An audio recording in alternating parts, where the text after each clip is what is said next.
can you go 9-11 and 10-10 like that? You have to, at a minimum, you have to go 9-11 in the conference to have a shot.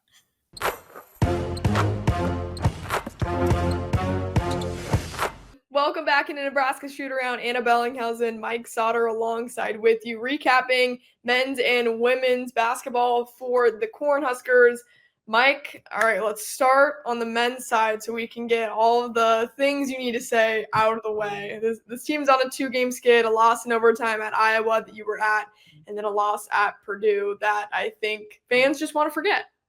Yeah, I feel pretty good about hey, we're going to flush this one and really move on. The Purdue game, it was when it got to 15-7, Purdue was winning, in Mackey, a place that Nebraska has never won.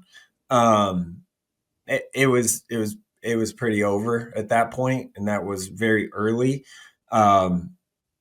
It's a bad matchup for Nebraska, especially on the road there. Obviously, Nebraska can't win a game on the road right now. So, they won 2 Big Ten road games last year, which seems like a lot. Teams aren't really winning on the road a lot right now, unless you're Illinois beating Indiana at Indiana by 25.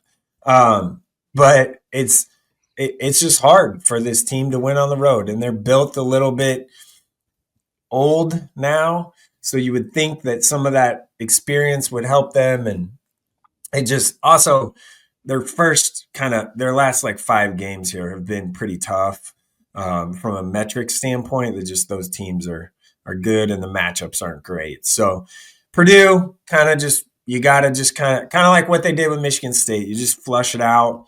Hope it doesn't happen again where it's just a blowout like that on the road, because it doesn't help the net ranking metrics and all those metrics that are taken into consideration for NCAA tournament bids. But hopefully that it doesn't happen like that again. But then they have to go to Maryland too this week. So hopefully they can pick up a road win there. What did you think about that Iowa matchup, though, and the loss in overtime? Seemed like the Huskers had it, and then not much doing for the Cornhuskers in OT. Yeah, it was. The last, it was pretty rough. The last, Nebraska was leading by 15 with 16 minutes and 54 seconds left. It felt like it was over. I was already writing like Nebraska won the game. This is how they did it, and then it didn't happen. Again, matchup wise, so Nebraska's defense is built to basically say, hey, we're going to let you take shots, especially from 3, and that's how you got to beat us.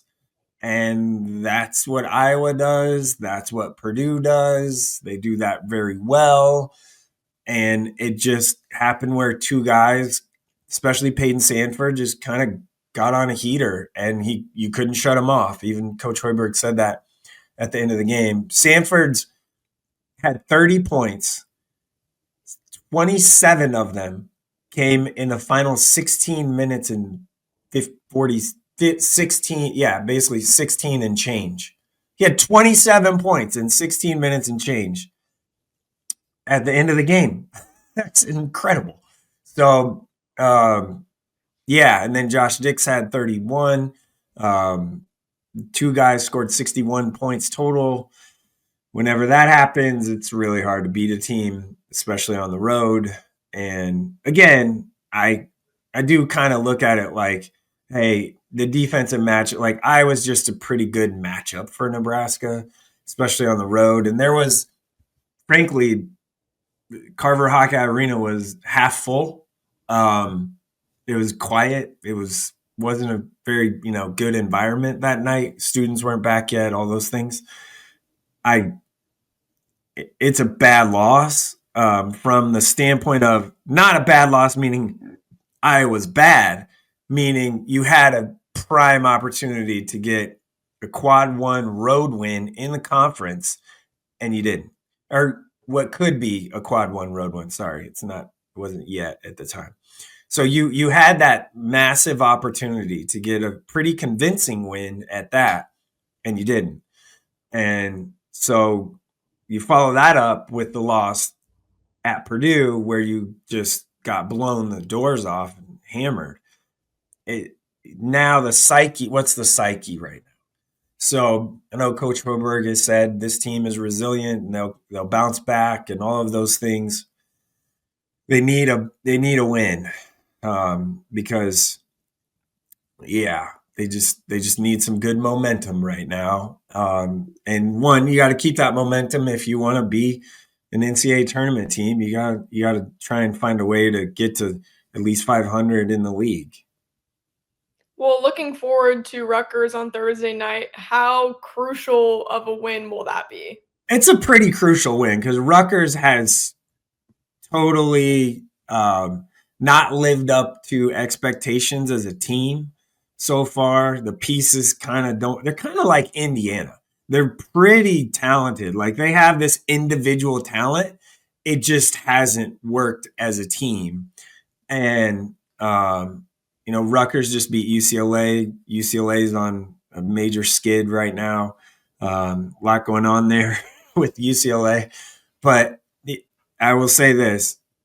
Dylan Harper is fantastic. Like he is, he's going to be a lottery pick, likely the number 2 overall pick in the NBA draft. He's a great point guard. I watched their game the other night against UCLA, and he made a couple plays and passes that were just, wow. Like this guy is really good. And then Ace Bailey's that other guy. So I think they had 28 in the second half combined the other night. Shutting those 2 guys off or down is going to be kind of an issue. But again, Rutgers on the road has not been good. And Nebraska is the favorite. And this would be, if Nebraska wins, it'd be their 21st straight, I believe, home win in a row, which would set a program record. So you have those sort of things that, obviously they play extremely well at PBA. Not sure why it's such an intimidating place to play. There's nothing very unique about it. It's just a tough place to play for people. So that Rutgers game is huge. And then you have to go on the road to Maryland, another Sunday morning that might be half full gym on a Sunday morning. You need this Rutgers game. You really, really, really do. And the matchup is good for Nebraska. It really is, because you have a team that doesn't really shoot it great, particularly from 3, and they kind of force shots and take some wild shots and stuff that, out of system-y stuff, because you have these good individual players, but it kind of plays into Nebraska's hands. Now, who's going to guard those 2 guys? I'm guessing Juwan Gary will guard Ace Bailey, and then probably Bryce Williams, or a mix of guys. Maybe throw some Sam Hoiberg at Harper. Maybe he can get under him a little bit. I don't know. But, those 2 guys can beat you, but I don't know if they have enough around those 2 guys to win that game for Rutgers. Before we flip over to the women's side, what is the sentiment around Nebraska's NCAA tournament bid and what they need to accomplish before that March stretch?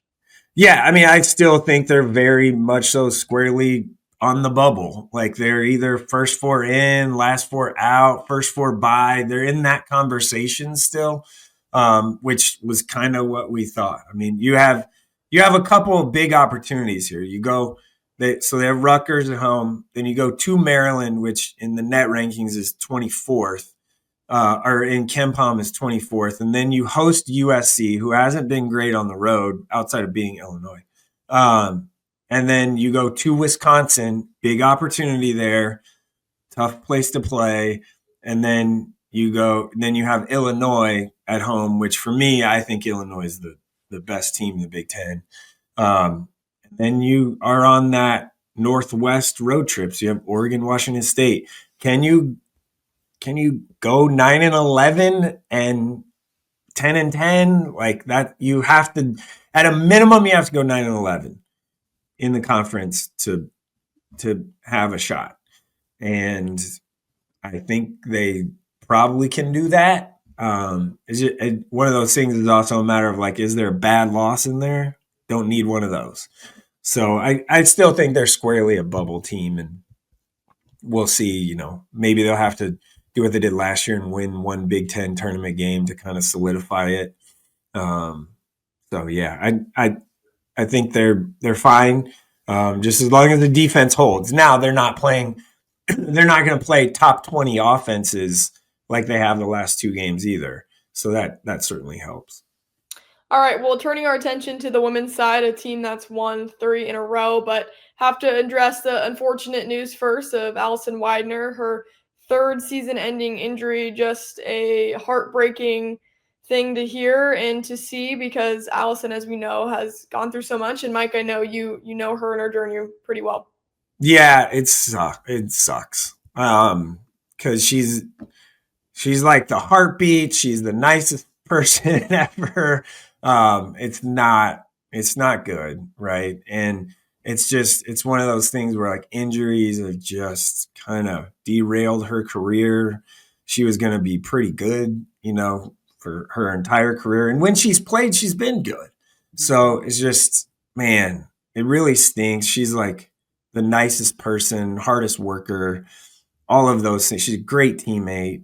And now she just is done for the year, and maybe done, like career wise. We'll see.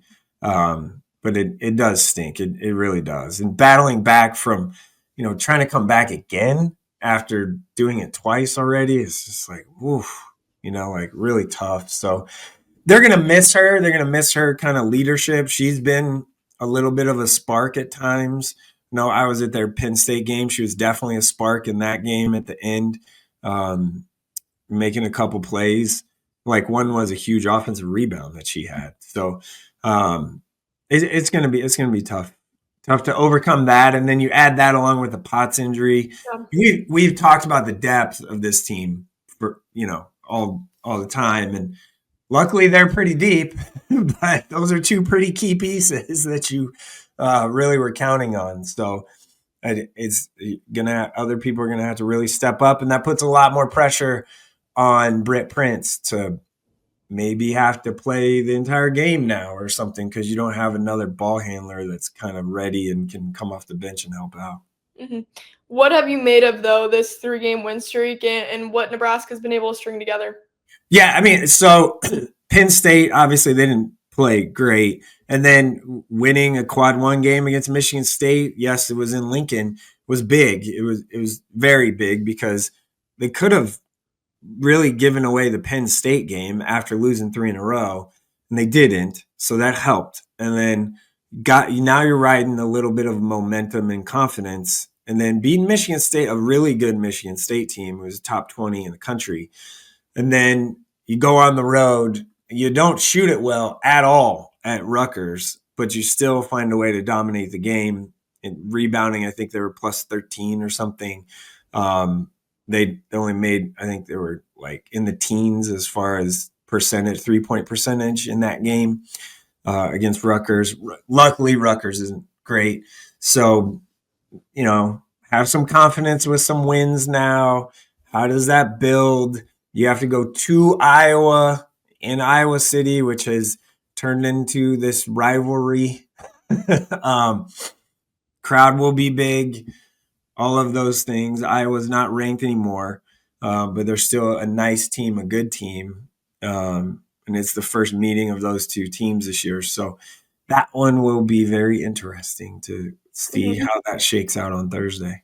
Yeah, and it would be a huge stamp on that resume, too, for Nebraska to kind of get some more, key wins and big resume boosters for March, as we're always working towards that. Yeah, at this point, Nebraska's, I think they're pretty squarely in the tournament. It's just a matter of seed line, where your seeds can go. Iowa's a tournament team. There's a bunch of Big Ten teams that are tournament teams, but Iowa's a tournament team as well. So if you can get a road win there, that'd be pretty big. All right, before we wrap up, they'll play again at home against Wisconsin on Monday. Yep. Thoughts on that matchup if we don't get a touch on that early next week? Yeah, it's again like can you have 4 wins in a row? That Iowa game is going to be pretty big. It's it's their dream game, so it's Martin Luther King Jr. Day. It'd be a nice crowd because it's a Monday night and there isn't a lot else going on Monday night in Lincoln. So I will be there. I'm planning on being there for that game, so looking forward to that. Can they, just keep up the momentum, specifically at home? They have to just protect home court at all costs.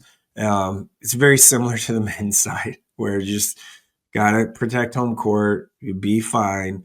And then in these, next couple of games here, how does the rotations work? Do they try to kind of start even trimming down the rotations even more?